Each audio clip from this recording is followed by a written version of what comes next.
নমস্কাৰ স্বাগতম জনাইছো আপুনি চাই আছে দ্য প্ৰাইম শ্ব ষ্টুডিঅ'ত মই গীতাশ্ৰী দেশজুৰি কৰোনা সংক্ৰমণ বাঢ়ি আছে আৰু এনে সময়ত কৰোনাৰ সৈতে যুঁজাৰ সবাতোকৈ শক্তিশালী অস্ত্ৰপাতি হৈছে মাস্ক আপোনালোকক বাৰে বাৰে আহ্বান জনাইছো যে মাস্ক পিন্ধক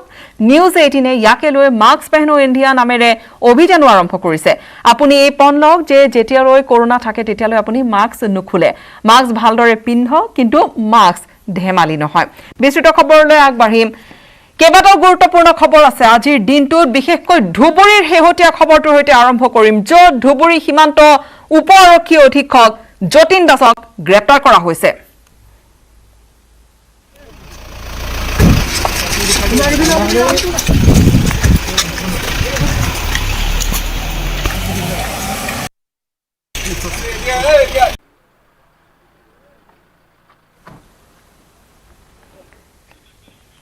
ধুবুৰী সীমান্ত উপ আৰক্ষী অধীক্ষক যতীন দাসক গ্ৰেপ্তাৰ কৰা হৈছে ধুবুৰী আৰক্ষী অধীক্ষক অভিজিত গৌতম দিলীপৰ নিৰ্দেশত গ্ৰেপ্তাৰ কৰা হৈছে সীমান্ত উপ আৰক্ষী অধীক্ষক গৰাকীক কেইবাটাও সিন্ডিকেটৰ সৈতে জড়িত আছিল সীমান্ত উপ আৰক্ষী অধীক্ষক যতীন দাস আৰু বৰ্তমান ধুবুৰী সদৰ থানাত মাৰাথন জেৰা চলাইছে আৰক্ষী বিষয়াজনৰ লগতে ৰফিকুল পাৰামানি নামৰ এজনক গ্ৰেপ্তাৰ কৰা হৈছে এতিয়া হুধাপোছা অব্যাহত ৰখাৰ কথা ইতিমধ্যে জানিব পৰা গৈছে হুধাপোছা অব্যাহত ৰখা গৈছে আৰু যি হেহতীয়া ঘটনা পোহৰলৈ আহিছে এই ঘটনাই কিন্তু কৰবাত নহয় কৰবাত আৰক্ষীৰ গাত চেকা পেলাইছে আৰক্ষীৰ গাত দাগ লাগিছে এই ধৰণৰ ঘটনা পোহৰলৈ অহাৰ লগে লগে আৰক্ষীয়ে এগৰাকী আৰক্ষী বিষয়া গ্ৰেপ্তাৰ কৰিছে হেহতীয়া সকলো খবৰ থাকিব আমাৰ ধুবুৰীৰ পৰা পোনপটীয়াকৈ আমাৰ সাংবাদিকে জনাব এই মুহূৰ্তত আপোনালোকক পুনৰবাৰ জনাবলৈ বিচাৰিছো ধুবুৰীৰ সীমান্ত উপ আৰক্ষী অধীক্ষক যতীন দাসক গ্ৰেপ্তাৰ কৰা হৈছে ধুবুৰী আৰক্ষী অধীক্ষক অভিজিত গৌতম দিলীপৰ নিৰ্দেশত গ্ৰেপ্তাৰ কৰা হৈছে সীমান্ত উপ আৰক্ষী অধীক্ষক গৰাকীক কেইবাটাও সিন্ডিকেটৰ সৈতে জড়িত আছিল সীমান্ত উপ আৰক্ষী অধীক্ষক যতীন দাস বৰ্তমান ধুবুৰী সদৰ থানাত মাৰাথন জেৰা চলাইছে আৰক্ষী বিষয়াজনৰ লগতে ৰফিকুল পাৰামানি নামৰ এজনক গ্ৰেপ্তাৰ কৰা হৈছে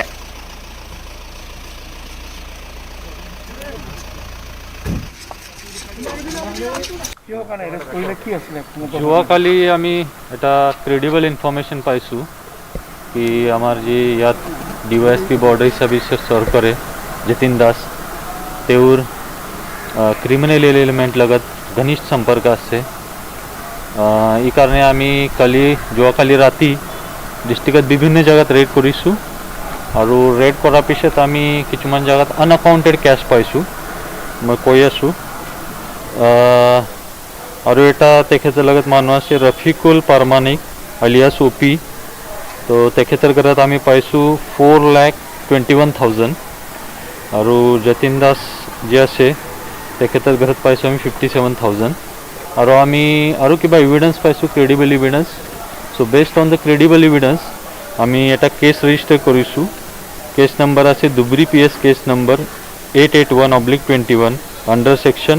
120B/409 IPC read with section 7812 of prevention of corruption act তো এই কেছ মতে আমি যি ডিৱাইএছপি বৰ্ডাৰ আছে যতীন দাস আমি অ্যাৰেস্ট কৰিছোঁ আৰু তেখেতৰ লগত এজেণ্ট হিচাপে যে কাম কৰে ৰফিকুল পাৰমানিক আলিয়াছ অপি এইটো আমি অ্যাৰেস্ট কৰিছোঁ আৰু এইটো কালি কোৰ্টত প্ৰডিউচ হ'ব আৰু এইটো তদন্ত যি আছে চলি আছে কিবা টেপ ৰেকৰ্ডিং পাইছিল নেকি যিখিনি এভিডেন্স আছে আমাৰ ক্ৰেডিবল এভিডেন্স আছে এতিয়ালৈকে আমি ডিছক্ল'জ কৰিব নোৱাৰোঁ কিন্তু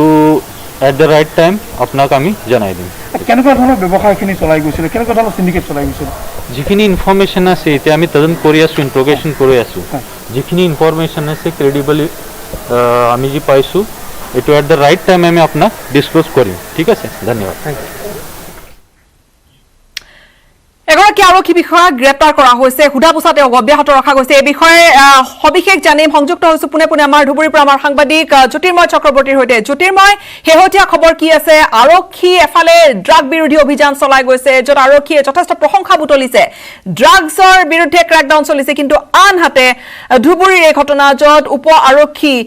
অধীক্ষক সীমান্ত শাখাৰ তেওঁ যতীন দাসক গ্ৰেপ্তাৰ কৰিছে আৰক্ষীয়ে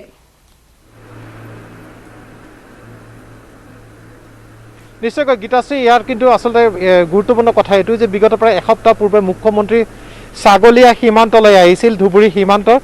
আৰু তাতে কিন্তু আৰক্ষী তথা প্ৰশাসনৰ লগত এখন বৈঠকত বহিছিল আৰু বৈঠকত তেওঁ কিন্তু স্পষ্ট কৰি দিছিল যে কোনো ধৰণৰ সিন্ডিকেট বা তেনেধৰণৰ ব্যৱস্থা চলিব নোৱাৰিব আৰু সেইবিলাক বন্ধ কৰিব লাগিব আৰু এই তেনেই এক চলি আছিল ব্যৱস্থা আৰু বিগত প্ৰায় 4 দিনমান পূৰ্বে আৰক্ষীয়ে 120খন ট্ৰাক অভাৰলোডেড ট্ৰাক আটক কৰিছিল আৰু তাৰ পিছতে তদন্ত চলোৱাৰ পিছত এই তদন্তৰ অন্তৰালত যে আৰক্ষীৰ বিষয়াও যুক্ত হৈ আছে বা আৰক্ষীৰ বিষয়াবোৰ এই বিভিন্ন খণ্ডত যুক্ত হৈ আছে ইয়া কিন্তু স্পষ্ট হৈ পৰিছে আৰু ইতিমধ্যে এটা কথা আৰক্ষী নতুনকৈ আৰক্ষী অধীক্ষকে স্পষ্ট কৰি দিছে যে আৰক্ষীৰ লোকক তেওঁ ৰেহাই দিয়া নাই সেই ক্ষেত্ৰত সাধাৰণ লোক কিন্তু বা ক্ৰিমিনেলসকল অসামাজিক তত্ত্বসকল কিন্তু সাৱধান হ'ব লাগিব ইয়া কিন্তু তেওঁ এই কথা স্পষ্ট কৰি দিছে আৰু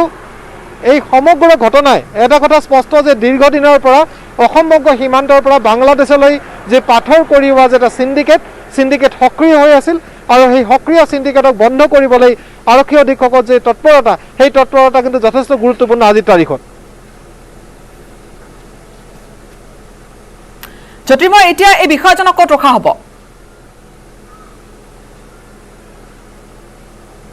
হয় নিশ্চয়কৈ তেওঁক প্ৰথমতে মেডিকেল কৰোৱা হৈছে আজি গ্ৰেপ্তাৰ কৰাৰ পিছত আৰু মেডিকেল কৰি পেলাই ধুবুৰী কোৰ্টত প্ৰডিউচ কৰা হৈছিল জাষ্ট উইটনেছ কাৰণে আৰু বৰ্তমানে ধুবুৰী জেলত ৰখা হৈছে ধুবুৰী থানাত যে লকআপ আছে তাতে ৰখা আছে তাতে তেওঁক সোধপোছ কৰা হ'ব আৰু কালি ৰাতিপুৱা 5 বজাত গুৱাহাটীলৈ লৈ যোৱা হ'ব গুৱাহাটীত তেওঁক আদালতত হাজিৰ কৰা হ'ব আৰু যিহেতু এণ্টি কাৰাপশ্যন এক্ট লাগি আছে সেইকাৰণে গুৱাহাটীতে হাজিৰ কৰা হ'ব গুৱাহাটী মেট্ৰপলিটন মেজিষ্ট্ৰেট আদালতত হাজিৰ কৰাই পেলাই তাৰপিছত পৰৱৰ্তী হয়তো আৰক্ষীয়ে পুলিচ ৰিমাণ্ডত বিচাৰিব তাৰ পৰৱৰ্তী সময়ত আদালতৰ মাননীয় বিচাৰকে কি ৰায় দিয়ে তাৰ ওপৰতে কিন্তু সমগ্ৰ কথা নিৰ্ভৰ কৰিব জ্যোতিৰ্ময় নিশ্চিত ৰূপত এই যি ডেভেলপমেণ্ট বা এই যি খবৰ এক ডাঙৰ খবৰ ধুবুৰী সীমান্ত উপ আৰক্ষী অধীক্ষক যতীন দাসক গ্ৰেপ্তাৰ কৰাৰ লগে লগে স্বাভাৱিকতে তেওঁৰ বিৰুদ্ধে যিখিনি অভিযোগ আহিছে যে সিন্ডিকেটত তেওঁ জড়িত আছিল বা তেওঁৰ বিৰুদ্ধে কিছু কৰাপশ্যন দুৰ্নীতিৰ অভিযোগ যিখিনি উত্থাপন হৈছে স্বাভাৱিকতে এগৰাকী আৰক্ষী বিষয়াৰ বিৰুদ্ধে এই ধৰণৰ অভিযোগ আৰু তাত তেওঁ গ্ৰেপ্তাৰ হোৱাৰ লগে লগে আৰক্ষীৰ গাটো ক'ৰবাত নহয় ক'ৰবাত চেকা পৰিছে নিশ্চয়কৈ গীতাশ্ৰী কাৰণ ডিএছপি পৰ্যায়ৰ এজন আৰক্ষী বিষয়া যে আৰক্ষী বিষয়াৰ এনেধৰণৰ কাম কাজৰ লগত জড়িত হোৱা ঘটনা কেন্দ্ৰ কৰি কিন্তু যে আৰক্ষী যে ড্ৰাগছ বিৰোধী বা ইত্যাদি যে অভিযানবোৰ চলাই আছে সেই অভিযানবোৰত কিন্তু তেওঁ মনোবল কিছু পৰিমাণে হ'লেও ভাঙি যায় এটা কিন্তু কথা তেনে ক্ষেত্ৰত নতুনকৈ আচলতে ধুবুৰীত দায়িত্ব লোৱা ধুবুৰী আৰক্ষী অধীক্ষকৰ এই পদক্ষেপে কিন্তু এটা কথা স্পষ্ট কৰি দিছে ইয়াত কোনো ধৰণৰ অসামাজিক তত্ত্ব সেই আৰক্ষীৰ মানুহেই হওক বা আন কোনো মানুহেই হওক সেয়া কিন্তু সহ্য কৰা নহ'ব সেয়া কিন্তু তেওঁ স্পষ্ট কৰি দিছে কাৰণ এটা কথা যে বিভিন্ন ধৰণৰ এই ধৰণৰ সিন্ডিকেটত আগৰে পৰা দীৰ্ঘদিনৰ পৰা বিভিন্ন আৰক্ষীৰ লোক জড়িত থাকি আছিল বুলি এটা অভিযোগ আছিল কিন্তু ইমান দিনে কোনো ধৰণৰ তেনেকুৱা তদন্ত হোৱা নাছিল কিন্তু মুখ্যমন্ত্ৰী অহাৰ পিছৰ পৰাই কিন্তু এই সমগ্ৰ বিষয়বোৰত যথেষ্ট কঠোৰ হৈছে আৰক্ষী আৰু নৱনিযুক্ত আৰক্ষী অধীক্ষকে কিন্তু এই অসমবংগ সীমান্তই হওক বা অসম বাংলাদেশ সীমান্তই হওক সীমান্তৱৰ্তী অঞ্চলসমূহ সিন্ডিকেটসমূহ ভাঙি দিয়াৰ ক্ষেত্ৰত যথেষ্ট তৎপৰতা দেখুৱাইছে এতিয়ালৈকে জ্যোতিৰ্ময় এটা কথা ক'ব পাৰি যে আৰক্ষী নিজৰ যি টাৰ্গেট যি দুৰ্নীতিমুক্ত কৰাৰ যি টাৰ্গেট লৈছে আৰক্ষীয়ে তাত কাকো ৰেহাই নিদিয়াৰ লাগে সেই আৰক্ষীৰ লোকেই নহওক কিয় সেই এটা পণ লৈছে অসম আৰক্ষীয়ে এয়া ধুবুৰীৰ এই ঘটনা শেহতীয়া তাৰ এক প্ৰকাৰ উদাহৰণ বুলি ক'ব পাৰি আৰু লগতে আৰক্ষী বিষয়াগৰাকীৰ আমি যি ভাষ্য শুনিছোঁ তাত তেওঁ কৈছে যে কিছু আৰু কথা আমি জানিবলগীয়া হয়তো আছে তেওঁলোকে হয়তো পৰ্যায়ক্ৰমে আমাক জনাব যে কি ধৰণৰ চাৰ্জেছ লগোৱা হৈছে এই গোটেইখিনি কথা আৰু অকণমান জানিবলৈ বিচাৰিম জ্যোতিৰ্ময় নিশ্চয়কৈ গীতাশ্ৰী আমি তেওঁক সুধিছিলোঁ যে ইয়াৰ কি তথ্য আছে তেওঁৰ কিবা অডিঅ' টেপ ৰেকৰ্ডিং আছে নেকি তেওঁৰ লগত বা আন কোনো অভিডেন্স আছে নেকি যে কিহৰ ওপৰত ভিত্তি কৰি তেওঁক গ্ৰেপ্তাৰ কৰা হ'ল এজন ডিএছপিজনক কিন্তু আৰক্ষী অধীক্ষকে স্পষ্ট কৰি কৈছে যে আমাৰ হাতত যথেষ্ট তথ্য আছে আমি সময়ত সেয়া প্ৰকাশ কৰিম সংবাদ মাধ্যমক আমি জনাম কিন্তু যিহেতু এতিয়া এটা তদন্তৰ প্ৰথম পৰ্যায় কাৰণ আজিও সেই সময়ত কালি গোটেই ওৰে নিশা ৰেড চলিছে আজি হয়তো ৰেড চলিব সেইটোক লৈ কাৰণ আৰু হয়তো এই গোটেই চক্ৰটোৰ লগত আৰু মানুহ জড়িত হৈ আছে কোন মানুহ জড়িত হৈ আছে এতিয়া আমাক তেওঁ জনোৱা নাই কিন্তু আমি যেনেধৰণে ইনভেষ্টিগেশ্যন চলি আছে হয়তো আৰু বহু মানুহ এই চক্ৰৰ লগত জড়িত মানুহ গ্ৰেপ্তাৰ হ'ব বা হয়তো আৰু কোনো আৰক্ষী বিষয়া বা আমলা হয়তো এই সিন্ডিকেটৰ লগত জড়িত হৈ আছে তেওঁলোকে গ্ৰেপ্তাৰ হ'ব আচল কথা গীতাশ্ৰী যে পশ্চিমবংগৰ পৰা বা ভূটানৰ পৰা যিকোনো পাথৰ আহে ধুবুৰী জিলাৰ গোলকগঞ্জ সমষ্টিৰ সোনাহাট যি ট্ৰেড চেণ্টাৰ আছে সিহঁতে বাংলাদেশলৈ যায় আৰু সেই বাংলাদেশলৈ যোৱাৰ ক্ষেত্ৰত অভাৰলোডৰ ক্ষেত্ৰত দীৰ্ঘদিনে এটা সিন্ডিকেট চলি আছিল আৰু এই সিন্ডিকেট উৎখাত কৰিবলৈ কিন্তু যে চৰকাৰী নিৰ্দেশ সেই চৰকাৰী নিৰ্দেশক কিন্তু আৰক্ষীয়ে বৰ্তমানে যে তৎপৰতা দেখাইছে সেই তৎপৰতা কিন্তু ইমান দিন আমি ইয়াত দেখা পোৱা নাছিলোঁ ধন্যবাদ জ্ঞাপন কৰিছোঁ জ্যোতিৰ্ময় আমাক শেহতীয়া আপুনি সকলোখিনি আপডেটছ জনালে ইয়াৰ পিছৰ পৰ্যায়ত আমি এই খবৰত আমি অধিক জনাই যাম আমাৰ সাংবাদিকে জনাই যাব আৰু এই ঘটনাটোৱে কিন্তু এটা কথা স্পষ্ট কৰিছে অসম আৰক্ষী যথেষ্ট কঠোৰ হৈ পৰিছে লাগিলে সেয়া তেওঁলোকৰ নিজৰ লোকেই নহওক কিয়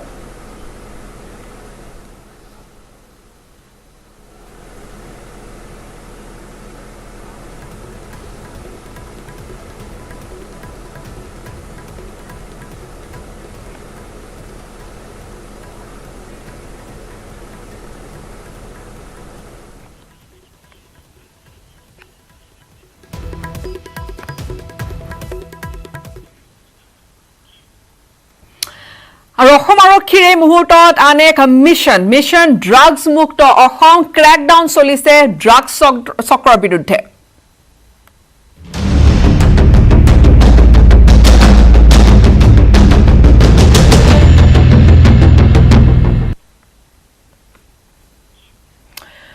অসমত অসম আৰক্ষীয়ে মিছন ড্ৰাগছ মুক্ত অসম গঢ়াৰ বাবে এক মিছন চলাইছে ড্ৰাগছ সাম্ৰাজ্যত চলিছে ক্ৰেকডাউন ড্ৰাগছৰ সাম্ৰাজ্যত আৰক্ষীয়ে ৰণচালি দিছে আৰু এসপ্তাহৰ ভিতৰত আৰক্ষীয়ে যথেষ্ট সফলতা লাভ কৰিছে এসপ্তাহৰ খবৰ যদি আপোনালোকক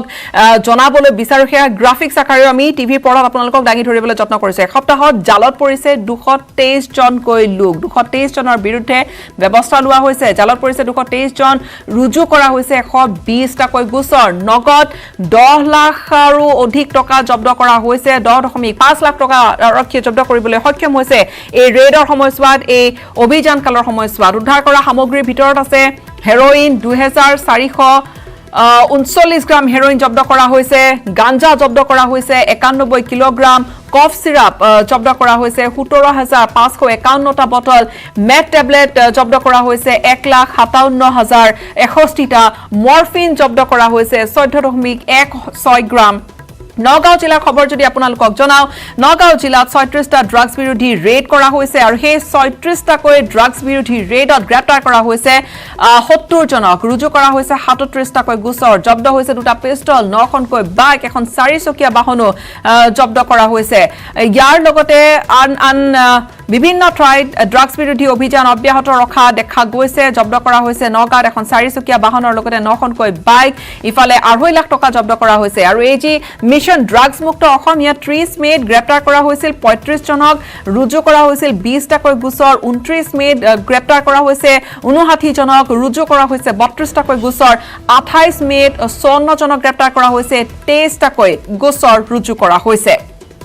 28 29 আৰু 30 মেত গ্ৰেপ্তাৰ কৰা লোকৰ সংখ্যাৰ খবৰ আৰু লগতে কেইটা গোচৰ ৰুজু কৰা হৈছে 30 মেত পুনৰবাৰ জনাইছো 20টা গোচৰ ৰুজু হৈছে 29 মেত গ্ৰেপ্তাৰ কৰা লোকৰ সংখ্যা 59 জন ৰুজু কৰা হৈছে 32টাকৈ গোচৰ 28 মেত 54 জনক গ্ৰেপ্তাৰ কৰা হৈছে 23টাকৈ গোচৰ ৰুজু কৰা হৈছে মুঠৰ ওপৰত এসপ্তাহৰ যদি খবৰ আপোনালোকক জনাও 223 জন এই ড্ৰাগছ বিৰোধী অভিযানৰ 223 জন জালত পৰিছে ৰুজু কৰা হৈছে 120টাকৈ গোচৰ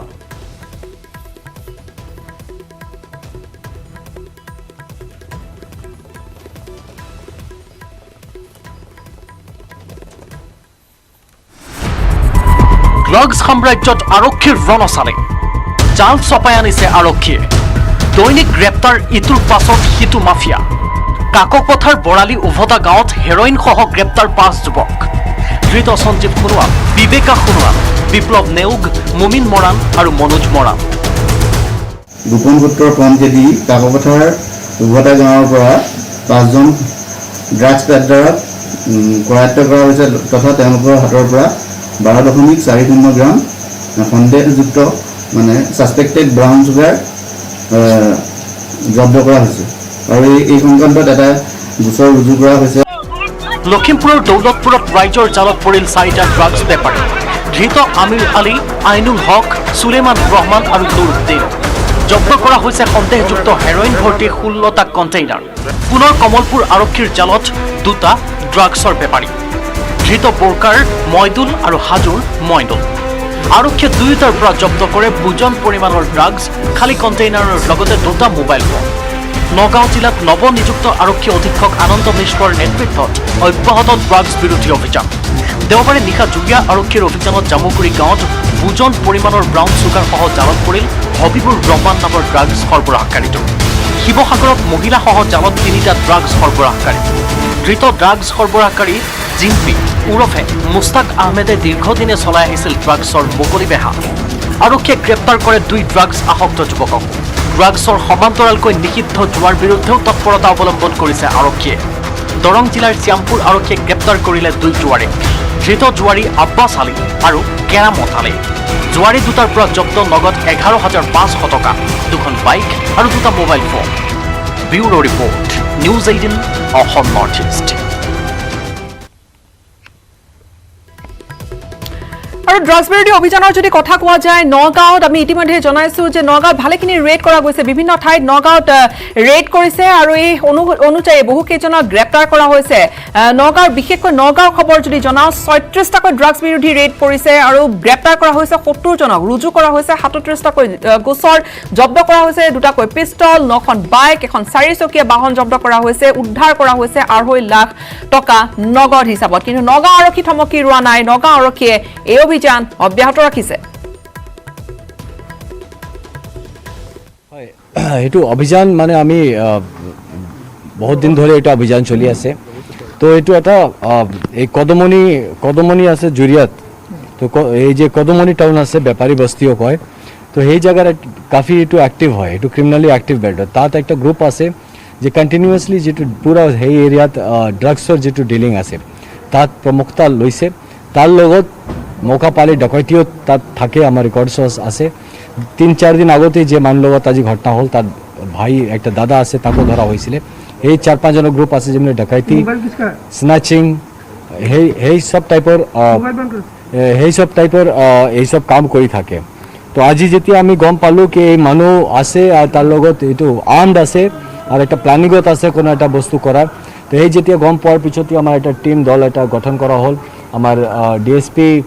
ডিএসপি কল্যাণ দাস সাহেবৰ লিডাৰশ্বিপত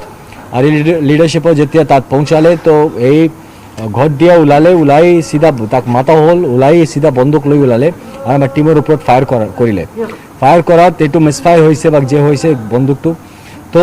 ফায়াৰ হোৱা নাই তাৰ লগতে definitely as a defensive mechanism যেনেকুৱা টিম আমাৰ ৰিয়াক্ট কৰিব লাগে সেইটো ৰিয়াক্ট কৰিলে আৰু তাৰ পাৱত গুলি লাগিছে বেছিকলি তো সেইটোৰ পিছত আমি যে তাৰ লগত পালোঁ এটা 7.65 এটা ফেক্টৰী মেড পিষ্টল পাইছোঁ লোডেড পিষ্টল যেটো ফায়াৰ কৰিছিলে আমাৰ ওপৰত তো সেইটো পাইছোঁ আৰু তাৰ ভৰিত পাৱত গুলি লাগিছে সেইটো হ'ল জয়তুল কবিৰ ইয়েছ ড্ৰাগছৰ এইটো ডিলাৰ হয় আৰু তাৰ লগত ডকাইতিও থাকে কিমানমান ড্ৰাগছ পাইছে ড্ৰাগছ এতিয়া পোৱা নাই এতিয়া ড্ৰাগছ পোৱা নাই তো ড্ৰাগছ পোৱা নাই আজি ড্ৰাগছ পোৱা নাই but he is a non drugs dealer আৰু কি এই ধৰণে ক্ৰেকডাউন চলিছে এই ড্ৰাগছৰ সাম্ৰাজ্যত আৰু এই মুহূৰ্তত আমি সংযুক্ত হম নগাঁৱৰ পৰা আমাৰ সাংবাদিক নীলোৎপল বৰাৰ সৈতে যোৰহাটৰ পৰা আমাৰ সাংবাদিক গৌতম বৰাৰ সৈতে সংযুক্ত হম নগাঁৱৰ খবৰ আমি ইতিমধ্যে জনাইছো যে নগাঁও নীলোৎপল প্ৰথমে জনাবলৈ যিহেতু আমি দৰ্শক বিচাৰিছো যে নগাঁৱত ৩৬টা ড্ৰাগছ বিৰোধী ৰেডত গ্ৰেপ্তাৰ কৰা হৈছে ৭০ জনক ৰুজু কৰা হৈছে ৩৭টা গোচৰ অৰ্থাৎ এই এসপ্তাহত যিখিনি আমি তথ্য ইয়াৰ পূৰ্বে দাঙি ধৰিছো নগাঁও আৰক্ষীয়ে কোনো ধৰণে ৰেহাই দিবলৈ বিচৰা নাই এই ড্ৰাগছ সাম্ৰাজ্যত ক্ৰেকডাউন অব্যাহত ৰাখিছে নিশ্চয় গীতাশ্ৰী এই পৰিসংখ্যা বৰ্তমান বৃদ্ধি পাইছে আৰু যি 2টা পিষ্টলৰ কথা কোৱা হৈছে অসম আৰক্ষীৰ তৰফৰ পৰা 3টাকৈ পিষ্টল উদ্ধাৰ কৰিছে প্ৰকৃতাৰ্থত এটা কথা ক'ব লাগিব যে কাৰণ যোৱাকালি অভিযান চলিছে যোৱাকালিও এটা কুখ্যাত ডকাইত যি জয়দুল কবিৰক আৰক্ষীয়ে গ্ৰেপ্তাৰ কৰিছে আৰক্ষীক গুলীচালনা কৰিছিলে আৰক্ষীয়ে প্ৰতিটো দেহত ভৰিত গুলী লাগিছিলে আৰু মই যদি দেখুৱাওঁ এতিয়াও নগাঁও আৰক্ষীসকল জন সাজু হৈ আছে অহৰ্নিশে অভিযান চলি আছে নগাঁৱত 2টাকৈ স্কোৱাড গঠন কৰা হৈছে এণ্টি নাৰ্কটিক স্কোৱাড আৰু এটা হৈছে ৰাইডাৰ স্কোৱাড আৰু আমাৰ লগত বৰ্তমান ৰাইডাৰ স্কোৱাডৰ দায়িত্বত যিগৰাকী আছে নেতৃত্বত নগাঁও অতিৰিক্ত আৰক্ষী অধীক্ষক মানস শইকীয়া ডাঙৰীয়া আছে আমি তেওঁৰ পৰা জানিব চেষ্টা কৰিম কাৰণ যিহেতু ৰাইডাৰ স্কোৱাডে কৰি যথেষ্ট সাফল্য লাভ কৰিছিলে ৰাইডাৰ স্কোৱাডে কিবা এটা সফল অভিযান চলাইছিলে এণ্টি নাৰ্কটিক স্কোৱাডে ধ্ৰুৱ বৰা অতিৰিক্ত আৰক্ষী অধীক্ষক সদৰ তেখেতেও যথেষ্ট সফলতা লাভ কৰিছিলে মোৰ লগত মানস শইকীয়া ডাঙৰীয়া আছে মই আপোনাৰ পৰা চেষ্টা কৰিম কেইবাটাও সফল অভিযান নেতৃত্ব দিয়া হৈছে আৰু নগাঁও আৰক্ষী দিশৰ পৰা কৈছে অহৰ্নিশে অভিযান চলি আছে ড্ৰাগছৰ বিৰুদ্ধে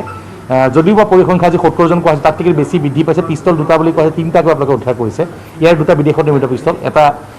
.22 পিষ্টল আপোনালোকে উদ্ধাৰ কৰিছে 2টাকৈ গুলীচালনা ঘটনা সংঘটিত 3টাকৈ গুলীচালনা ঘটনা সংঘটিত হৈছে ইতিমধ্যে কি ক'ব বৰ্তমানো অভিযান চলিব মানে চাওক যিহেতু আপোনালোকে গম পাইছে ডেডিকেটেড টিম বনোৱা হৈছে যেনেকৈ এণ্টি নাৰ্কটিক স্কোৱাডটো আপুনি গম পাইছে, ৰাইডাৰ পাৰ্টিটো গম পাইছে। চ' কি হৈ গৈছে সেইটো কাৰণে আমি ৰেছপন্স দিব পাৰিছোঁ। ৰাইজৰ যদি কিবা খবৰ আছে আমাৰ নম্বৰবিলাকো পাব্লিক কৰা হৈছে, আমাৰ কণ্ট্ৰল ৰুমৰ নম্বৰ পাব্লিক কৰা হৈছে। চ' কমিউনিকেশ্যনটো আমি খবৰ পোৱাৰ লগে লগে ডেডিকেটেড টীমকেইটা গুচি যায়, আৰু যিহেতু কম সময়তে ৰিয়েক্ট কৰিব পাৰিছে মই ভাবোঁ সেইকাৰণে আমি সফল হৈছোঁ। আৰু ড্ৰাগছ যিটোৱে সমগ্ৰ প্ৰজন্মক ধ্বংস কৰিছিলে, যুৱ প্ৰজন্মৰ বাবে এক ব্যাধি স্বৰূপ হৈ পৰিছিলে, বহু পৰিয়াল ধ্বংস হৈ পৰিছিলে। ড্ৰাগছৰ বিৰুদ্ধে সমগ্ৰ অসমতে অসম আৰক্ষীয়ে মুখ্যমন্ত্ৰীৰ নিৰ্দেশত যি অভিযান চলাইছে সেই অভিযানে কিন্তু ৰাইজলৈ এক আশাৰ লেগনি কঢ়িয়াইছে। নগাঁৱতো ড্ৰাগছে কিন্তু যথেষ্ট মানুহক ক্ষতি কৰিছিলে, আৰু আপোনালোকে বিগত এসপ্তাহত যদিও বা 70জন কৈছে শতাধিক লোকক কিন্তু আপোনালোকে আটক কৰিছে। এতিয়াও লকআপত ড্ৰাগছ মাফিয়া একেবাৰে ঠাই নাইকিয়া নিচিনা পৰিস্থিতিৰ সৃষ্টি হৈছে। গতিকে আৰু অভিযান চলিব, আৰু ৰাইজৰ স্বাৰ্থত আৰু অভিযান চলিব আৰক্ষী। হয়, ডেফিনেটলি। এতিয়া আমি যোনটো মটটো লৈ লৈছোঁ যে যেতিয়ালৈকে আমি এতিয়া আমাৰ নগাঁও ডিষ্ট্ৰিক্টৰে আমি একদম ড্ৰাগ ফ্ৰী নগাঁও ডিষ্ট্ৰিক্ট আমি কৰিবলৈ চেষ্টা কৰি আছোঁ। SP ছাৰেও আহি পেলাই যেনেকৈ 2টা গ্ৰুপ ক্ৰিয়েট কৰি দিছে, এই বেলেগ বেলেগ স্কোৱাড। আৰু আমাৰ মটটো আজিকালি সেইটোৱে হৈ গৈছে যে ড্ৰাগ ফ্ৰী নগাঁও আমাক লাগে, ৰাইজকো লাগে। আৰু হয়, আপুনি কোৱা নিচিনা কৰি দেখিছে আপোনালোকে কেনেকৈ ডেকা মানুহ এই ড্ৰাগত পৰি পেলাই এটা ফেমিলি নষ্ট হৈ যায়, পৰিবাৰ এটা নষ্ট হৈ যায়। চ' সেইখিনিয়ে কথা যে আমাৰ পূৰা চেষ্টা এইটো চলি আছে। 24 ঘণ্টাই আমাৰ অপাৰেশ্যন চলি থাকে। আজিও এতিয়া ধৰক অপাৰেশ্যন চলি আছে। আমি ফ'ল' আপখিনিও লৈ আছোঁ। পৰহিৰ যোনটো এটা ডাঙৰ আমি ছাকচেছফুল আমাৰ ৰেইড এটা হৈছিলে, সেইখিনিৰ আমি ফ'ল' আপখিনি কৰি আছোঁ। ছিনিয়ৰ অফিচাৰ্ছো আমি জনাই আছোঁ কি এডভাইচ ল'ব লাগে, আমি তেওঁলোকৰ পৰা এডভাইচ লৈ পেলাই ফ'ল' আপখিনি কৰি আছোঁ, যাতে বস্তুটো তদন্তখিনি যাতে ছিষ্টেমেটিক হয়। এইটো নহয় যে খালি মানুহ ধৰি আমি ফৰৱাৰ্ড কৰি আছোঁ। লিংকবিলাক থাকি যায়, সাধাৰণতে লিংকবিলাক থাকি যায়, কেনেকৈ ক'ৰ পৰা আহিছে, কেনেকৈ তেওঁলোকে দিয়ে, কোন হ'লচেলাৰ কোন ৰিটেইলাৰ, এই গোটেইখিনি আমি এটা ভাল কৰি তদন্তত আনিবৰ কাৰণে আমি চেষ্টা কৰিছোঁ। ধন্যবাদ। আছিলে নগাঁও অতিৰিক্ত আৰক্ষী সীমান্ত মানসিকা ডাঙৰীয়া। আৰু মই যদি দেখুৱাওঁ ভাৰতৰ বিষয়াৰ কোঠাত বৰ্তমানে জেৰা চলি আছে, আমি গোপনীয়তাৰ স্বাৰ্থত আমি সেই দৃশ্যাংশ দেখুৱাব নোৱাৰোঁ, কিন্তু নগাঁৱৰ সদৰ থানাত বৰ্তমান অপৰাধী থাকিবলৈ ঠাই নাইকিয়া হৈছে। নগাঁও সদৰ আৰক্ষী ভাৰতৰ বিষয়াক দেখুৱাইছোঁ, তেখেতো আছে, মই তেখেতৰ পৰা জানিবলৈ চেষ্টা কৰিম। বৰ্তমান ডাঙৰ সমস্যাটো হৈছে সদৰ থানাৰ লকআপত মানুহ থাকিবলৈ ঠাই নাইকিয়া হৈছে। এইটো হয়, ডেইলি 15-20টা 25টা মানুহ ডেইলি আনি আছোঁ চাৰিওপিনৰ পৰা। তেওঁলোকক ৰখাৰ অলপ প্ৰব্লেম হয় কিনে বিভিন্ন আউটপোষ্টত আমি ভগাই দিওঁ, আৰু কেছ অনুযায়ী কিছুমান ইম্পৰ্টেণ্ট আসামি থাকে, তাক অকণ গোপনে ৰাখিবলগীয়া হয়, আলাগে ৰাখিবলগীয়া হয়। ঠিক আছে, সেই ক্ষেত্ৰত অলপ প্ৰব্লেম হৈ যায়। নিশ্চয় নিশ্চয়। মই দেখুৱাইছিলোঁ নগাঁও সদৰ থানাৰ ভাৰতৰ বিষয়া গীতাশ্ৰী এটা কথা ক'ব লাগিব যে নগাঁও আৰক্ষী কিন্তু সদা প্ৰস্তুত। নগাঁও আৰক্ষীয়ে বৰ্তমান অভিযান চলাই আছে। নগাঁও যদি যি ধৰণে আৰক্ষীয়ে তৎপৰতাৰে এজনৰ পিছত এজন ড্ৰাগছৰ সৰবৰাহকাৰী কৰায়ত্ব কৰিবলৈ সক্ষম হৈছে। নগাঁৱত আচলতে কেৱল ড্ৰাগছ বুলিয়ে নহয়, অবৈধ অস্ত্ৰৰো এটা দীৰ্ঘদিনীয়া এটা বদনাম আছে। বিভিন্ন অসাধু চক্ৰৰ হাতত, দুষ্ট চক্ৰৰ হাতত অবৈধ অস্ত্ৰ আছে মজুত, আৰু তেওঁলোকে বিভিন্ন ধৰণৰ অসামাজিক কাৰ্যকলাপবোৰ চলাই লৈ গৈ থাকে। তেনে ক্ষেত্ৰত নিশ্চয়কৈ আৰক্ষী এই দিশতো যথেষ্ট তৎপৰতাৰে আগবাঢ়িব। ড্ৰাগছ বিৰোধী অভিযান এফালে অব্যাহত ৰাখিছে, তাৰ উপৰিও নিশ্চয় গীতাশ্ৰী আটাইতকৈ ডাঙৰ কথাটো যিটো আপুনি উত্থাপন কৰিছে, ডিমাপুৰৰ পৰা আমাৰ নগাঁৱৰ বিভিন্ন ঠাইৰ পৰা ডিমাপুৰলৈ চব্জি আৰু মাছ যায়, আৰু তাৰ পৰা যেতিয়া উভতি আহে তেতিয়া পিষ্টল আৰু ড্ৰাগছ আহে। এইটো আটাইতকৈ ডাঙৰ সমস্যা। যদি ডিমাপুৰৰ পৰা অহা পথত যদি বাধা দিব নোৱাৰে, তেতিয়াহ'লে নগাঁও নহয় সমগ্ৰ অসমতে ড্ৰাগছৰ সাম্ৰাজ্য শেষ কৰা কেতিয়াও সম্ভৱ নহয়। আৰু যিহেতু সমগ্ৰ অসমৰ বিভিন্ন জিলালৈ নগাঁৱৰ পৰা ড্ৰাগছৰ বিতৰণ হয়, সেয়ে নগাঁৱত আটাইতকৈ বেছি ড্ৰাগছ উদ্ধাৰ হৈছে। নগাঁও যিগৰাকী আৰক্ষী অধীক্ষক আনন্দ মিশ্ৰাই যোগদান কৰাৰ পিছত যিকেইটা যি স্কোৱাড বনোৱা হৈছে, এণ্টি নাৰ্কটিক স্কোৱাড হওক বা ৰাইডাৰ স্কোৱাড হওক, এইসমূহ স্কোৱাডে যথেষ্ট তৎপৰতাৰে কাম কৰিছে। যিসকল আৰক্ষী জোৱান আছে, তেওঁলোকে আৰক্ষী বিষয়াসকলৰ লগতে আমি দেখুৱাইছিলোঁ, এইসকল আৰক্ষী জোৱানেও কিন্তু দিনে নিশাই কাম কৰিছে, যথেষ্ট কষ্ট কৰিছে ৰাইজৰ বাবে। গতিকে ধৰা পৰিছে। কিন্তু এটা কথা ক'ব লাগিব যে ডিমাপুৰৰ পৰা যি ড্ৰাগছৰ যি অবৈধ বেহা হৈ আছে, কাৰণ নগাঁৱত দুটাকৈ পিষ্টল ধৰা পৰিছে বিদেশত নিৰ্মিত। এটা হ'ল 9mm পিষ্টল, এটা হ'ল 7.6mm পিষ্টল। আৰু 9mm পিষ্টল সাধাৰণতে উগ্ৰপন্থী বা আৰক্ষীয়ে ব্যৱহাৰ কৰে। ড্ৰাগছ মাফিয়াৰ হাতলৈ বা ডকাইতৰ হাতলৈ 9mm পিষ্টলৰ হাত আটাইতকৈ ভয়ংকৰ কথা। আৰু 7.6mm পিষ্টল যোৱাকালি যি জয়দুল কবিৰ পৰা উদ্ধাৰ কৰা হৈছে, 9mm পিষ্টল উদ্ধাৰ কৰা হৈছিলে মনচুৰ আলিৰ পৰা। গতিকে এই সকলো অস্ত্ৰ কিন্তু ডিমাপুৰৰ পৰা আহে, আৰু মাত্ৰ 20,000 পৰা 60,000 টকাৰ ভিতৰত অত্যাধুনিক অস্ত্ৰ পোৱা যায়, যিটোৱে কিন্তু নগাঁৱত সন্ত্ৰাস বিয়পাত বা অসমৰ সন্ত্ৰাস বিয়পাত সহায় কৰিছে। গতিকে গুৰিতে মোহাৰিব লাগিব। তাৰ বাবে ইয়াৰ লগতে আপুনি যি ৰুটৰ কথা কৈছে, যে যি ৰুটেৰে হয়তো সম্ভাৱ্য ড্ৰাগছৰ এই বজাৰখন চলি আছে তলে তলে, সেই ৰুট আচলতে বন্ধ কৰাটো আৰক্ষীৰ সন্মুখত আটাইতকৈ ডাঙৰ চেলেঞ্জ হ'ব, প্ৰত্যাহ্বান হ'ব। নিশ্চয়কৈ প্ৰত্যাহ্বান হ'ব কাৰণ গীতাশ্ৰী এটা কথা ক'ব লাগিব যে ডিমাপুৰ নাগালেণ্ডৰ ভিতৰত পৰে অসম আৰক্ষী অন্তৰ্গত নপৰে গতিকে মই দেখুৱাইছোঁ পুনৰ এটা ড্ৰাগছ মাফিয়াক বৰ্তমান আটক কৰি অনা হৈছে গীতাশ্ৰী আমি দেখুৱাইছোঁ এইদৰে বৰ্তমান নগাঁৱত অহৰ্নিশে ড্ৰাগছৰ বিৰুদ্ধে যি অভিযান চলি আছে কিন্তু এটা কথা ক'ব লাগিব যে এইদৰে ড্ৰাগছ সৰবৰাহকাৰী ঘূৰিছে হয় কিন্তু ডিমাপুৰৰ যিটো ৰুট সেইটোৰ বাবে নাগালেণ্ড চৰকাৰৰ সৈতে অসম চৰকাৰে কথা পাতিব লাগিব কাৰণ নাগালেণ্ডৰ পৰা কিন্তু ম্যানমাৰ চীনৰ পৰা ডিমাপুৰ হৈ যি উত্তৰ পূৰ্বাঞ্চল বা অসমৰ যুৱ প্ৰজন্মক যি ধ্বংস কৰাৰ পৰিকল্পনা চলিছে এয়া কিন্তু বৃহৎ ষড়যন্ত্ৰ আৰু সেই ষড়যন্ত্ৰৰ বিৰুদ্ধে অসম চৰকাৰে নিশ্চয়কৈ এটা ডাঙৰ চেলেঞ্জ থাকিব আমি এই মুহূৰ্তত আপোনাৰ পৰা বিদায় ল'ম কিছু সময়ৰ বাবে এটা বিৰতিৰ বাবে কিছু সময় ৰৈছো আমি খবৰ ধাৰা অব্যাহত ৰাখিম গৌতম আছে গৌতমে জনাব আন কিছু খবৰ যিহেতু আমি এসপ্তাহৰ তথ্য দাঙি ধৰিছে এসপ্তাহত কিমান আচলতে ড্ৰাগছ জব্দ কৰা হৈছে কেইজনক গ্ৰেপ্তাৰ কৰা হৈছে 200ৰো অধিক লোকক গ্ৰেপ্তাৰ কৰিছে ইতিমধ্যে এই এটা সপ্তাহৰ ভিতৰত খবৰ ধাৰা অব্যাহত ৰাখিম এটা সময় বাণিজ্যিক বিৰতিৰ পিছত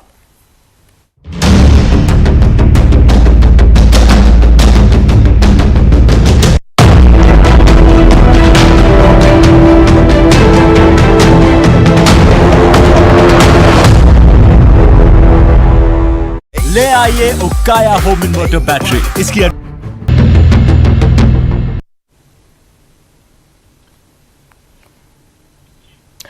স্বাগতম জনাইছো আৰক্ষীয়ে কি ধৰণে ড্ৰাগছৰ সাম্ৰাজ্যত এফালৰ পৰা ৰণচালি দিছে সেই বিষয়ে আপোনালোকক জনাই গৈছে মুহূৰ্তত যোৰহাটৰ পৰা আমাৰ সাংবাদিক গৌতম বৰাৰ সৈতে সংযুক্ত হৈছো এসপ্তাহত জালত পৰিছে 223 জন আৰু ৰুজু কৰা হৈছে 120টাকৈ গোচৰ নগদ প্ৰায় 10 লক্ষাধিক টকা জব্দ কৰা হৈছে আৰক্ষীৰ অভিযান থমকি ৰোৱা নাই অব্যাহত আছে উদ্ধাৰ হোৱা সামগ্ৰীৰ ভিতৰত হেৰোইন 2439 গ্ৰাম জব্দ কৰা হৈছে গাঞ্জা 91 কিলোগ্ৰাম জব্দ কৰা হৈছে কফ সিৰাপ জব্দ কৰা হৈছে এই তালিকাখন যথেষ্ট দীঘলীয়া গৌতম আপোনাৰ ওচৰলৈ আহিছো কেৱল নগাঁৱৰ খবৰ আমি ইয়াৰ পূৰ্বে আমি নগাঁৱৰ খবৰেই নহয় প্ৰত্যেকখন ঠাইতে আচলতে আৰক্ষীয়ে ড্ৰাগছ বিৰোধী অভিযান তীব্ৰতৰ কৰি তুলিছে শেহতীয়াকৈ গৌতম হয় নিশ্চয়কৈ গীতাশ্ৰী আমি এটা কথা উল্লেখ কৰিব বিচাৰিছোঁ যে শেহতীয়াকৈ অসম আৰক্ষীয়ে যে ড্ৰাগছৰ বিৰুদ্ধে অভিযান আৰম্ভ কৰিছে সেই আদৰণীয় যিটো আপুনি যিটো তথ্য দিছে যে 223 জন লোকক ইতিমধ্যে এসপ্তাহৰ ভিতৰতে গ্ৰেপ্তাৰ কৰা হৈছে নিষিদ্ধ ড্ৰাগছ সৰবৰাহ কৰাৰ অভিযোগত কিন্তু আমি যদি তথ্য বিশ্লেষণ কৰোঁ আমি জনাব বিচাৰিছোঁ যে বিগত সময়ছোৱাত বিগত 5-6 বছৰৰ পৰাই অসমত যেনেধৰণে ড্ৰাগছৰ সৰবৰাহ বৃদ্ধি পাইছে আৰক্ষীয়ে অভিযান আৰম্ভ কৰি আছে আৰু তেনেধৰণে ড্ৰাগছ সৰবৰাহকাৰী কৰায়ত্ব কৰিও আছে আমি যদি যোৰহাটৰ কথাই চাবলৈ যাওঁ যে যোৰহাটত মই দেখি আহিছোঁ যে বিগত 4-5 বছৰত বহু সংখ্যক ড্ৰাগছ সৰবৰাহকাৰী আৰক্ষীয়ে গ্ৰেপ্তাৰ কৰিছে তেওঁলোকৰ পৰা নিষিদ্ধ হেৰোইন কোকেইন ব্ৰাউন চুগাৰ ইত্যাদি জব্দ কৰিছে কিন্তু এইবাৰ যিহেতু সকলোৰে দৃষ্টি নিবদ্ধ আছে এই ড্ৰাগছ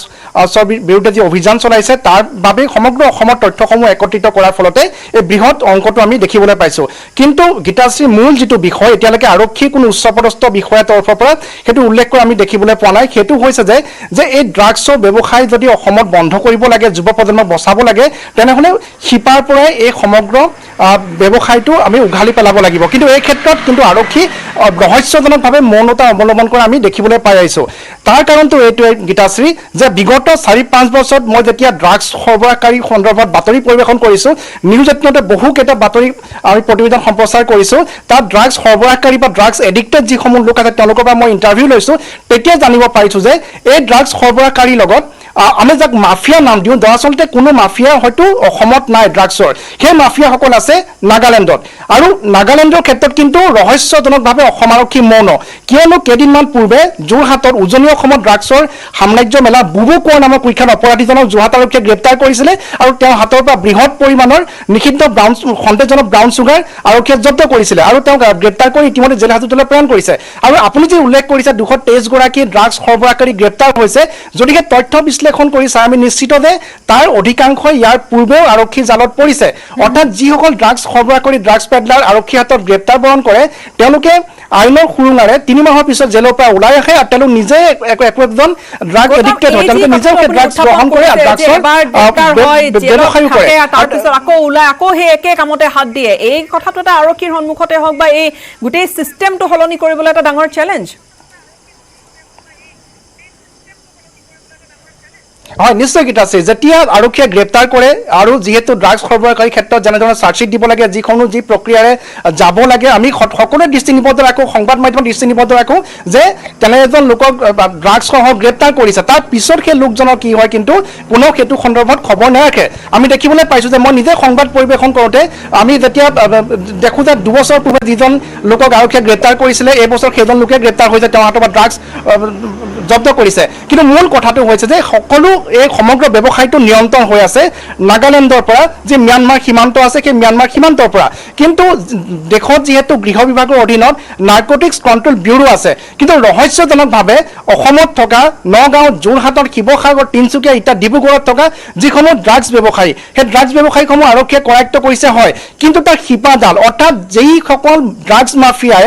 নাগালেণ্ডৰ পৰা ডিমাপুৰৰ পৰা সেই ড্ৰাগছসমূহ বিভিন্ন ড্ৰাগছ পেডলাৰ জৰিয়তে অসমলৈ সৰবৰাহ কৰি আছে সেই ঘাটিসমূহত কিন্তু বৰ্তমানলৈকে অসম আৰক্ষীয়ে তাত অভিযান চলাব পৰা নাই বা নাগালেণ্ড চৰকাৰৰ যি অধীনস্থ যি আৰক্ষী বিভাগ আছে তেওঁলোকক কিন্তু এই ক্ষেত্ৰত অসম আৰক্ষীয়ে যিধৰণৰ ব্যৱস্থা লৈছে সেয়া লোৱাটো আমি দেখিবলৈ পোৱা নাই নীলোৎপলে উল্লেখ কৰিছে যে নগাঁৱত 9mm পিষ্টল উদ্ধাৰ হৈছে মই কওঁতে যোৰহাটত AK-56 উদ্ধাৰ কৰিছে যোৰহাট আৰক্ষীয়ে কিছু বছৰ পূৰ্বে নাগালেণ্ডৰ পৰা AK-56ৰ পৰা আৰম্ভ কৰি অত্যাধুনিক মাৰণাস্ত্ৰ য'ত নেকি গাড়ী চোৰৰ হাতৰ পৰা যোৰহাট আৰক্ষীয়ে উদ্ধাৰ কৰিছিলে কিন্তু তাৰ পিছতো অসমৰ গৃহ বিভাগে নাগালেণ্ডৰ সেইসকল অপৰাধীক কিন্তু নাকি লগাবলৈ সক্ষম নহ'লে অৰ্থাৎ অসমৰ যিকেইজন অপৰাধীক গ্ৰেপ্তাৰ কৰিলে সিমানতে আৰক্ষীৰ তদন্ত স্তীমিত হৈ ৰয় যিহেতু দেশত একেখন সংবিধানৰ অন্তৰ্গতে সকলো ৰাজ্য আছে কিন্তু যিসমূহ আইন অসমত বলবৎ হয় সেই আইনসমূহ কিন্তু সেই IPC CRPC কিন্তু নাগালেণ্ডত বলবৎ হোৱা আমি দেখিবলৈ নাপাওঁ গতিকে তাৰ সুযোগ গ্ৰহণ কৰি একাংশ নিষিদ্ধ সংগঠনৰ সদস্যই হওক এনেধৰণে এই নিষিদ্ধ ড্ৰাগছৰ ব্যৱসায় নাগালেণ্ডৰ পৰা নিয়ন্ত্ৰণ হৈ আছে সমগ্ৰ উজনি অসমত কিন্তু মই পুনৰবাৰ উল্লেখ কৰিছোঁ যে মই যিমান প্ৰতিবেদন ইতিমধ্যে সম্প্ৰচাৰ কৰিছোঁ তাৰ গুৰি কিন্তু আমি দেখিবলৈ পাইছোঁ যে নাগালেণ্ড আৰু সেই কথা অসমৰ অধিকাংশ আৰক্ষী বিষয়াই জানে বা যিসকল আৰক্ষী বিষয়া নাগালেণ্ডত গৈ অভিযান চলায় সেই লোকসকলক গ্ৰেপ্তাৰ কৰি আনিছে আমি উল্লেখ কৰিব বিচাৰিছোঁ যে ড্ৰাগছ সৰবৰাহকাৰী লোকৰ হাতৰ পৰা যোৰহাট আৰক্ষীয়ে গ্ৰেনেড পৰ্যন্ত উদ্ধাৰ কৰিবলৈ সক্ষম হৈছিলে কেইবছৰমান পূৰ্বে অৰ্থাৎ ড্ৰাগছ সৰবৰাহকাৰী যিসকল অসমলৈ যিসকলে ড্ৰাগছ কঢ়িয়াই আনে তেওঁলোকৰ হাতত 9mm পিষ্টল সাধাৰণ কৰে তেওঁলোকে গ্ৰেনেডো তেওঁলোকে সংগ্ৰহ কৰিছে নাগালেণ্ডৰ পৰা আৰু তেনে এটা গ্ৰেনেডৰ মূল্য হৈছে মাত্ৰ 2000 যথেষ্ট শিপা দীঘল এই নেটৱৰ্কৰ শিপা গভীৰ আৰু এই নেটৱৰ্ক আচলতে বা এই চেইন যি চলি আছে সীমান্তৰ মাজেৰে এই চেইন আচলতে আৰক্ষী আমি আশাবাদী যে আৰক্ষীয়ে এইবাৰ এই যি ধৰণে আৰম্ভ কৰিছে ৰেডসমূহ যি অভিযান আৰম্ভ কৰিছে ড্ৰাগছ মুক্ত অসম গঢ়ি তোলাৰ যি এক পণ লৈছে সেই পণ লৈ এই শিপা উভালিবলৈ সক্ষম হ'ব বুলি আমি আশা বান্ধি আমি ৰৈ আছো কিন্তু আপুনি উল্লেখ কৰা কথাখিনি যথেষ্ট গুৰুত্ব আছে আৰু সম্ভৱতঃ এইখিনি কৰবাত সুৰুঙা আইনৰ সুৰুঙাই কথা কওক বা আন কিছু কথাই আহি পৰক এই যি ড্ৰাগছ সৰবৰাহকাৰীসমূহ এবাৰ আৰক্ষীৰ হাতত পৰে আৰক্ষীৰ জালত পৰে তাৰপিছত পুনৰ ওলাই গৈ আকৌ একে কামতে হাত দিয়ে এই কথাবোৰ কিন্তু সঁচাকৈয়ে চিন্তনীয় বিষয় গৌতম বিদায় ল'ব লাগিব এই মুহূৰ্তত আপোনাৰ পৰা ধন্যবাদ জ্ঞাপন কৰিছোঁ আপুনি বহুখিনি নতুন কথা উল্লেখ কৰিছে বিৰতি এটাৰ সময় হৈছে বিৰতিৰ পিছতে থাকিব এক্সক্লুচিভ DGP ইণ্টাৰভিউ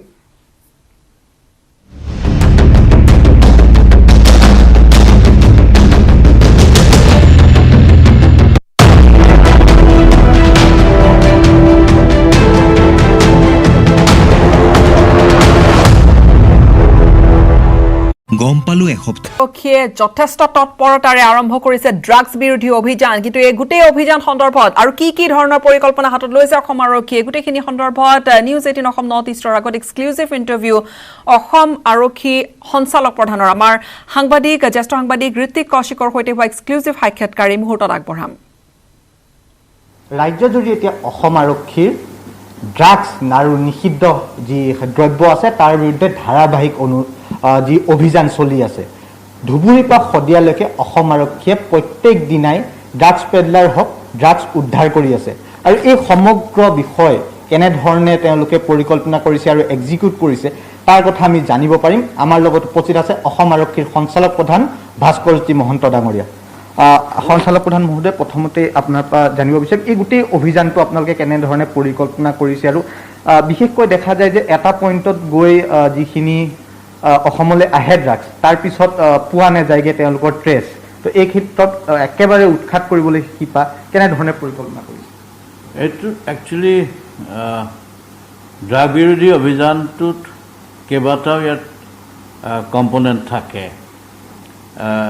ইয়াৰ সৰবৰাহ কি ধৰণে হয় কোনে কৰে এডিকশ্যনটো হ'ল শেষৰ পৰ্যায়টোত তাৰ ওপৰত পেডলাৰ পৰ্যায়ত আমি 3টা লেয়াৰ লক্ষ্য কৰিছোঁ ডিষ্ট্ৰিবিউটৰ এটা পৰ্যায় আছে আৰু ইয়াৰ অৰিজিনটোৰ কথা আছে গতিকে এইটো এটা আন্তঃৰাষ্ট্ৰীয় ইয়াৰ নেটৱৰ্ক এটা আছে বিশেষকৈ ছাউথ ইষ্ট এছিয়াত আৰু ওচৰ চুবুৰীয়া ৰাজ্যকেইখনৰো বিশেষ এই ক্ষেত্ৰত আমাৰ ইণ্টাৰফেচিংটো খুব এটা আৱশ্যক আছে আৰু যিটো কৰা হৈছে ইতিমধ্যে গতিকে এটা আমাৰ ষ্ট্ৰাকচাৰিং এটা কৰিলোঁ আমি আৰু কৰি আমি আগবাঢ়িছিলোঁ প্ৰথমতে আমি ছাপ্লাই চেইনটোৰ ওপৰত ফ'কাছ কৰিছিলোঁ ছাপ্লাই চেইনটোৰ ওপৰত ফ'কাছ কৰা অৱস্থাত যথেষ্টখিনি আমাৰ ভাল কাম হৈছিলে বিশেষকৈ ড্ৰাগ ৰুটকেইটাক হিট কৰোঁতে আৰু তাৰ ফলস্বৰূপে তেওঁলোকে বিশেষকৈ ড্ৰাগ যিখিনি কিংপিনছ তেওঁলোকে অন্য দেশতে হওক অন্য ৰাজ্যতে হওক বহি পেলাই অবাধ বিচৰণৰ ওপৰত ডাঙৰ এটা তেওঁলোকক বাধা আনি দিয়া হৈছিলে কিন্তু আমি দেখিলোঁ যে ইতিমধ্যে এইটো গ্ৰাস তাৰ যি ধৰণে সমাজখনক বিভিন্ন পৰ্যায়ত গ্ৰাস কৰি পেলাইছে সেইটো লক্ষ্য কৰি বৰ্তমানৰ মুখ্যমন্ত্ৰী ডাঙৰীয়াই স্পেচিয়েল এটা ফ'কাছ কৰিবলৈ আমাক ক'লে যিখিনি কৰি আছে তাৰ উপৰিও এতিয়া আমি গ্ৰাউণ্ড লেভেলত আমি যাওঁ গৈ আমি এটা ষ্ট্ৰেটেজি ডেভেলপ কৰি ল'লোঁ গ্ৰাউণ্ড লেভেলৰ মানুহখিনিক আমি হিট কৰিব লাগে বা বিশেষকৈ পেডলিংটোৰ ওপৰত বিশেষ কাৰণ ল'ৰা ছোৱালীবোৰ খুব নষ্ট হ'ব পাৰে স্কুলে কলেজে ওচৰে পাঁজৰে বহুত মানুহৰ ল'ৰা ছোৱালী হৈছে ইয়াৰ কেইবাটাও ধৰণৰ লেয়াৰ্ছত আমি ইতিমধ্যে চিনাক্তকৰণ কৰিছোঁ আৰু ধৰা পৰিছে ইতিমধ্যে আৰু ইয়াত এটা এংগল আছে জুডিচিয়াৰীৰ লগত আমাৰ যিটো সম্পৰ্ক আমাৰ FIRবোৰ ভালমতে ৰুজু হ'লে তেতিয়াহ'লে এনেকুৱা ধৰণৰ কটকটীয়া এটা ছিষ্টেম বানিব লাগিব যাতে তেওঁলোকে বেইল নাপায় ডিফল্ট বেইলটো বেলেগ কথা 60 দিনৰ ভিতৰত যদি নোৱাৰে দিব আৰু কিছুমান ক্ষেত্ৰত 120 দিন তেতিয়া বাৰু ওলাই যোগ গ'লে আমি বুজিব পাৰোঁ কিন্তু এসপ্তাহতে বেইল হৈ যোৱা ড্ৰাগ ৰিকভাৰী হোৱাৰ ক্ষেত্ৰতে অকণমান চিন্তনীয় বিষয় এসপ্তাহৰ ভিতৰত তাৰমানে তেওঁলোকৰ যিটো ড্ৰাগ এই ডিলাৰ্ছবিলাকৰ যিটো নেটৱৰ্ক আছে এইটো বৰ বেছি শক্তিশালী কিছুমান বেইল পোৱা কাহিনী কাৰবাৰটোত আমি অকণমান চিন্তাজনক উদ্বিগ্নতাৰ কাৰণ হৈছে কাৰণ আমি FIRবোৰ ড্ৰ কৰাইছোঁ মডেল FIR বনাইছোঁ 4টা ছিটুৱেশ্যনত কি ধৰণে হ'ব লাগে চিজাৰ প্ৰচিডিউৰটো কি ফ'ল' হ'ব লাগে কিছুমান ক্ষেত্ৰত নেগলেক্ট হয় ডেফিনেটলি পুলিচৰ কিন্তু বহুত ক্ষেত্ৰত বৰ ভালকৈও কৰা হৈছে কেছ তথাপি কিছুমান বহুত বেইল পোৱা দেখা গৈছে গতিকে আমি এইটো কাৰণে বহুত কৰিবলগীয়া আছে ইতিমধ্যে স্পেচিয়েল ট্ৰেইনিং এইখিনি ক্ষেত্ৰত আমাৰ CIDয়ে বৰ ডাঙৰ ভূমিকা এটা লৈ আছে নাৰ্কটিক কণ্ট্ৰল ব্যুৰোৰ লগত বিশেষকৈ DRIৰ লগত আমাৰ কণ্টিনিউৱাছ মিটিংছ আৰু তেওঁলোকৰ লগত ইণ্টাৰফেচিংটো আমি খুব ষ্ট্ৰংলি কৰি আছোঁ আৰু অন্যান্য ষ্টেটৰ লগতো আমি এই সন্দৰ্ভত কৰি আছোঁ কিন্তু আমাৰ এই অভিযানটো বিভিন্ন লেয়াৰ্ছত চলি আছে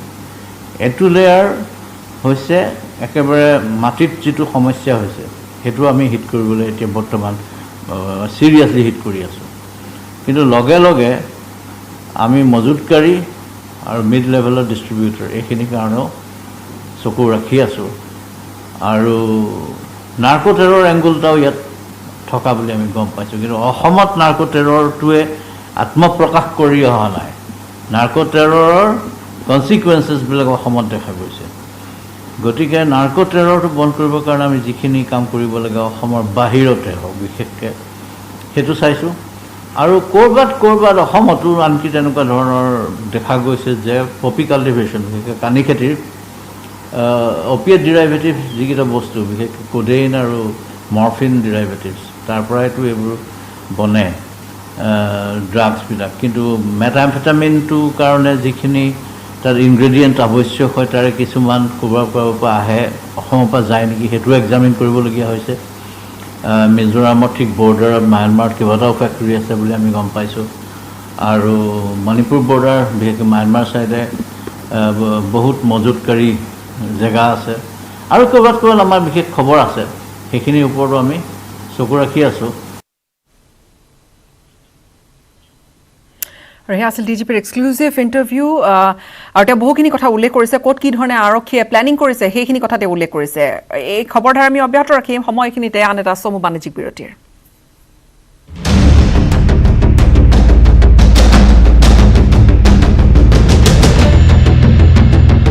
গম পালো এসপ্তাহো নাই হোৱা, যদিহে আদৰ যত্ন স্বাগতম জনাইছো, আপুনি চাই আছে দ্য প্ৰাইম শ্ব'। সোণাৰীৰ সাপেখাতি আদৰ্শ চিকিৎসালয়ত এটা চাঞ্চল্যকৰ ঘটনা সংঘটিত হ'ল। কোভিড মুক্ত হৈ নিজ গৃহলৈ যোৱাৰ বাটত ধৰ্ষণৰ বলি হৈছে এগৰাকী মহিলা। কোনোমতে মহিলাগৰাকীৰ কন্যাগৰাকী পলাই সাৰিবলৈ সক্ষম হৈছে। নিজকে পলাই সাৰি ৰক্ষা কৰিলে কন্যাই, কিন্তু ২৭ মে'ত সংঘটিত হৈ গৈছে এই ঘটনাটো। আৰু এই ঘটনাটোত সাপেখাতি চিকিৎসালয় কৰ্তৃপক্ষকে এক প্ৰকাৰ জগৰীয়া কৰিছে স্থানীয় বিধায়কে, য'ত তেওঁলোক নিগেটিভ হ'ল, তেওঁলোকৰ কোভিড আক্ৰান্ত হৈছিল তিনিজনীয়া পৰিয়ালটো, পিতৃ মাতৃ আৰু কন্যা। মহিলাগৰাকীৰ স্বামী তেওঁ আগে নিগেটিভ হৈ তেওঁ ঘৰলৈ উভতিছিল। তাৰপিছত মাতৃ আৰু কন্যা আছিল, মাতৃ আৰু কন্যাৰ ৰিপৰ্ট নিগেটিভ অহাৰ লগে লগে তেওঁলোক যেতিয়া উভতিলে চিকিৎসালয়ৰ পৰা, তাৰ পিছত বাটত সেই ঘটনাটো সংঘটিত হৈছে। অধিক জানিম, ইতিমধ্যে দুজনক আটক কৰিছে আৰু আৰক্ষীয়ে অব্যাহত ৰাখিছে অভিযান, তদন্ত কৰি আছে। আমি সংযুক্ত হৈছো আমাৰ সাংবাদিক শিৱসাগৰৰ, ক্ষমা কৰিব, চৰাইদেউৰ সাংবাদিক হানসিং কোঁৱৰৰ সৈতে আমি সংযুক্ত হৈছো। হানসিং, এই মুহূৰ্তত আৰক্ষীৰ কিমান দূৰ আগবাঢ়িছে এই তদন্ত?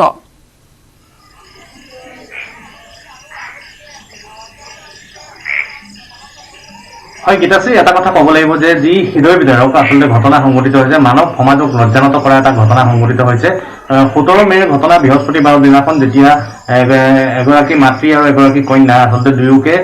কোভিড নেগেটিভ ৰিজাল্ট অহাৰ বাবে তেওঁলোকক চিকিৎসালয়ৰ পৰা ৰিলিজ দিয়া হৈছিলে। মই উল্লেখ কৰিব বিচাৰিছোঁ যে তেওঁলোকক দুপৰীয়া 2 বজাত ৰিলিজ কৰা হৈছিলে। আৰু তাৰপিছত তেওঁলোকে প্ৰায় 25 কিলোমিটাৰ বাট ঘৰলৈ যাবলৈ কোনো উপায় পোৱা নাছিলে আৰু শেষত তেওঁলোকে খোজেৰে তেওঁলোকৰ যাত্ৰা আৰম্ভ কৰিছিলে নিজ গৃহলৈ। আৰু নিজ গৃহ পোৱা কেই কিলোমিটাৰমান পূৰ্বে তেওঁলোকক তাত বাটত খাপ পিটি থকা কিছু নিচাসক্ত লম্পটে তেওঁলোকক যৌন নিৰ্যাতন চলোৱাৰ চেষ্টা চলায়। আৰু এনেতে যিগৰাকী কন্যা আছিলে, কন্যাগৰাকী পলাই সাৰিবলৈ সক্ষম হৈছিলে। আৰু দুৰ্ভগীয়া মাতৃগৰাকীয়ে অভিযোগ উত্থাপন কৰিছিলে যে এদিনৰ পিছত কিন্তু যে তেওঁক ধৰ্ষণ কৰা হৈছে বুলি। আৰু যি পলাই সাৰিছিলে কন্যাগৰাকীয়ে, তেওঁ গৈ পিনি যি গাঁওৰক্ষী বাহিনী আছে, গাঁওৰক্ষী বাহিনীক তেওঁ যোগাযোগ কৰিবলৈ সক্ষম হৈছিলে। আৰু গাঁওৰক্ষী বাহিনীয়ে বৰহাট আৰক্ষীক আচলতে খবৰ দিছিলে। আৰু ততাতৈয়াকৈ বৰহাট আৰক্ষী উক্ত স্থানত উপস্থিত হোৱাৰ পাছত মহিলাগৰাকীক উদ্ধাৰ কৰা হৈছিলে আৰু মহিলাগৰাকীক তেওঁলোকে বাকী ব্যৱস্থাসমূহ কৰিছিলে। কিন্তু ঘটনাটো সংঘটিত হৈছিলে বৃহস্পতিবাৰে, আৰু শুক্ৰবাৰ দিনাখন অৰ্থাৎ 18 মে' দিনাখন মহিলাগৰাকীয়ে তেওঁক ধৰ্ষণ কৰা হৈছে বুলি। হানসিং, আপুনি ঘটনা কি ধৰণে হৈছিলে, কিন্তু সেই মুহূৰ্তত যেতিয়া অকলে ঘৰলৈ উভতি আছিল তেতিয়া সেই ঘটনাটো সংঘটিত হৈছিল। আচলতে ক'বলৈ গ'লে অকলে যোৱাটোৱে তেওঁলোকৰ বাবে যেন, এই পৰিয়ালটোৰ বাবে যেন কাল হ'ল।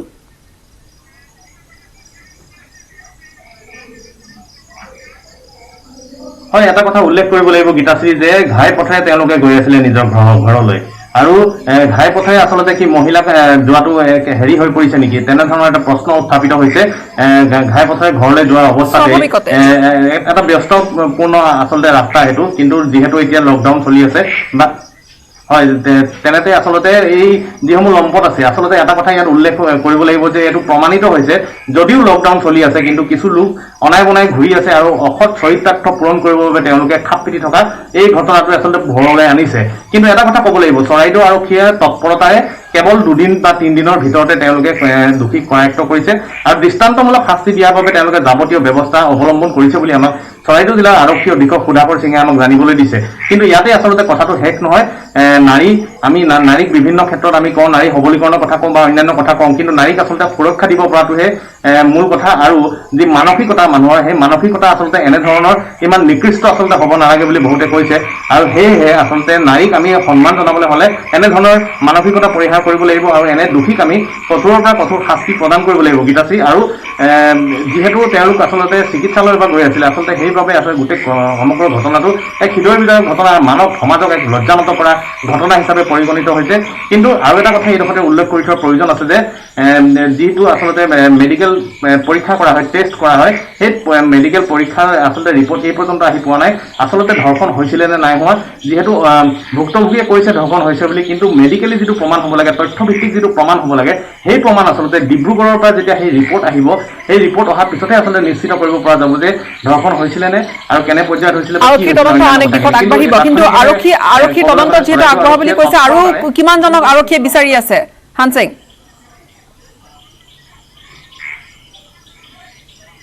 হয় মহিলাগৰাকী অভিযোগ কৰিছিলে যে দুগৰাকী ব্যক্তি আছিলে বুলি সেই মৰ্মে আচলতে চৰাইদেউ আৰক্ষী আৰু বৰহাট আৰক্ষীয়ে দুগৰাকী ব্যক্তিক ইতিমধ্যে কৰায়ত্ব কৰিছে কিন্তু ইয়াত আৰু কোনো লোক জড়িত আছে নেকি সেয়াও আচলতে চৰাইদেউ আৰক্ষী তথা বৰহাট আৰক্ষীয়ে সূক্ষ্মভাৱে বিশ্লেষণ কৰি আছে তেওঁলোকে তদন্ত অব্যাহত ৰাখিছে আৰু হয়তো যদি কোনো লোক এই পৰ্দাৰ আঁৰতো যদি লুকাই আছিলে এতিয়ালৈকে পোহৰলৈ অহা নাই যদিও কিন্তু দুই এদিনতে আহি যাব সেয়া আমি নিশ্চিত চৰাইদেউ আৰক্ষীয়ে এই সমগ্ৰ ঘটনাটো অধিক গম্ভীৰভাৱে লৈছে আৰু দোষীক যাতে কঠোৰ আৰু দৃষ্টান্তমূলক শাস্তি প্ৰদান কৰিব পাৰে সেই উদ্দেশ্য তেওঁলোকে আচলতে মুখৰ আগত ৰাখি পিনিহে এই সমগ্ৰ তদন্ত প্ৰক্ৰিয়া আগবঢ়াইছে গীতাশ্ৰী ধন্যবাদ জ্ঞাপন কৰিছোঁ হানসিং আমাক সবিশেষ জনালে আপুনি সেই আচলতে হৃদয় বিদাৰৰ ঘটনা যি ঘটনা বাৰম্বাৰ সেই প্ৰশ্নকে উত্থাপন কৰিছে কিমান সুৰক্ষিত নাৰী যিমানেই আচলতে কৈ থকা হৈছে যে নাৰী সুৰক্ষাৰ ব্যৱস্থা কৰা হৈছে কিন্তু আচলতে প্ৰকৃতাৰ্থত কি ধৰণৰ এখন সমাজ ব্যৱস্থাত থাকিবলগীয়া হৈছে বিভিন্ন ঠাইত মহিলাসকল এনেকুৱা ঘটনা মানে সঁচাকৈ আচলতে লজ্জাজনক কৰি আহিছে সকলোকে ইয়াৰে সৈতে সময় হ'ল দ্য প্ৰাইম শ্ব'ৰ পৰা বিদায় লোৱাৰ ধন্যবাদ